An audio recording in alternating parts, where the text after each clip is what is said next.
गुरुवार की दोपहर जैसे ही यह खबर आई कि मुख्यमंत्री हेमंत सोरेन ने यूपीए विधायक दल की बैठक बुलाई है, पत्रकारों के कान खड़े हो गए। लाजमी था, क्योंकि पत्रकारों को लगा कहीं राज्यपाल ने लिफाफा खोल तो नहीं दिया, लिफाफे के भीतर जो छुपा है वो सार्वजनिक तो नहीं हो गया। इसलिए पत्रकार भागे भागे हमारे ठीक पीछे जो ये कांके रोड में सीएम हाउस है, यहाँ पहुँच गए। लेकिन यहाँ पहुँचने के बाद जो नज़ारा दिखा वो कुछ अलग ही कहानी कह रहा था। आगे की कहानी क्या है वो बताएं, उससे पहले सुनिए झारखंड के स्वास्थ्य मंत्री बन्ना गुप्ता जब इस बैठक के बाद बाहर निकले तो पत्रकारों ने उन्हें घेरा और सवाल दागा, और सवाल को सुनकर बन्ना गुप्ता क्या कहने लगे। अरे कुछ ना हो, सब ठीक बा, कोनो चिंता फिक्र नहीं खे, काहेला इतना काहे एकदम ठीक बानी, ठीक बानी। बाहर नहीं जाएंगे हम लोग ना, दूध ये सरकार सबकी सरकार है, किसी को चिंता करने का फिक्र करने का नहीं है। सूर बदल गया सर, सूर बदला है, हम डरपोक हैं का? कि डरते हैं? लगता बैठक के बाद सूर बदला। अरे सूर में और ताल में कभी अंतर देखे हैं? ट्यून तो नहीं कर दिया गया? ट्यून तो नहीं कर दिया गया? कौन यूएन? ट्यून हम ट्यून हो के बनी, ट्यून ने म्यूट कर दिया गया। अरे म्यूट हो अच्छा, म्यूट होता तो उतर के आते आपके पास। आपका पत्रकार भाइयों का सम्मान करते हैं, इसलिए मैं उतर के आया हूँ और आके आपके बीच में मैं भी चाहता तो भाग जाता। 32 का पहाड़ा भूल गए ना? अरे 32 का पहाड़ा 32 से 22 तक का ख्याल होगा जी। आप सही है। दरअसल पत्रकारों के दिल पर एक बार फिर से वही कलेजा, यानी कहते हैं ना ठंडा करने वाली बात, वो ठंडा नहीं हो पाया, क्योंकि लिफाफा अभी भी नहीं खुला है। लिफाफे में क्या है अभी भी वो सस्पेंस में है।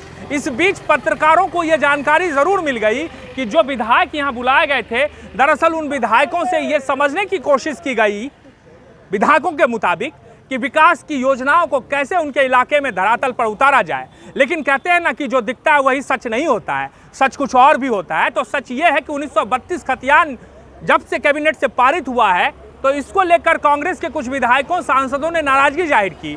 मुख्यमंत्री हेमंत सोरेन ने अपने सभी विधायकों को, जिसमें कांग्रेस के विधायक, झारखंड मुक्ति मोर्चा और आरजेडी के एक विधायक पहुंचे थे, उनसे मिलकर इस मसले पर बातचीत की, और बातचीत के बाद जो लकीर खींची, उसी लकीर पर अब विधायकों को चलना होगा।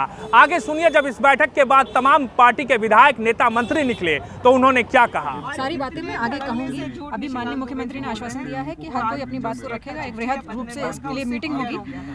और बस आग्रह आज यही था कि ये जो अंदरी बाहरी बोला जाता है इसको ना बोला जाए, यहाँ कोई भी बाहरी नहीं है। आपने बात रखी नहीं, क्योंकि पूरे कोलांचल में ये इसकी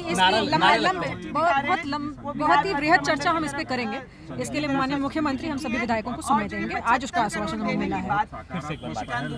फिर से सिर्फ और सिर्फ जो खतियान आधारित जो बातें आजकल हो रही है, विशेष करके 1932 को लेकर, इसको लेकर वृहद रूप से चर्चा होगी। कई सारी बातों पर डिस्कशन हुआ और आगे भी डिस्कशन होना अभी जो है बाकी है।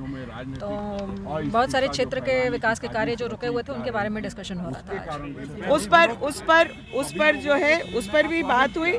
उसमें ये हुआ कि सभी लोग अपने अपने क्षेत्र की जो स्थिति है उस पर अपना जो है अपनी तैयारी करके आएंगे, और जल्द ही उसके बारे में भी एक अलग से बैठक बुला करके प्रिमिटिव ट्राइब्स है, बिरबोर्स है, उन लोगों का क्या होगा, जो जंगलों में रहते हैं उन लोगों का क्या होगा, इन सब विषयों को हमने रखा माननीय मुख्यमंत्री के सामने, और बहुत पॉजिटिवली आज चर्चा हुई।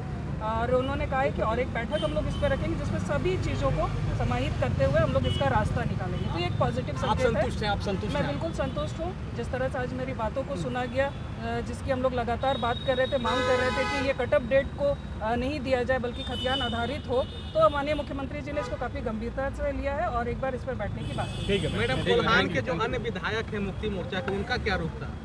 उन्होंने भी इस पर काफ़ी पॉजिटिव संकेत दिया। माननीय मुख्यमंत्री जी ने इस पर पॉजिटिव संकेत दे दिया है, तो मैं बाकी जी आई थी चलकर, निश्चित रूप से उनके क्षेत्र की समस्याएं थी जिसके बारे में उन्होंने चर्चा की। उन्होंने अपनी बात रखी कि नहीं, जो वो लगातार मीडिया में बोल रही हैं वो आप लोगों के पास नहीं, उन्होंने अपनी बात माननीय मुख्यमंत्री के समक्ष शायद रखी होगी, लेकिन कहने का तात्पर्य यह है कि आज की बैठक पूर्णतया केंद्रित इस बात की थी कि विकास योजनाओं में विधायकों की भागीदारी करा के कैसे उसको गति दी। माननीय मुख्यमंत्री महोदय ने बुलाया और जो अपने अपने क्षेत्र की जो समस्या है, सभी समस्याओं अपने अपने क्षेत्र के अंदर रखे हैं, और कुछ लिखित भी दिए हैं और बाकी लिख कर देना है।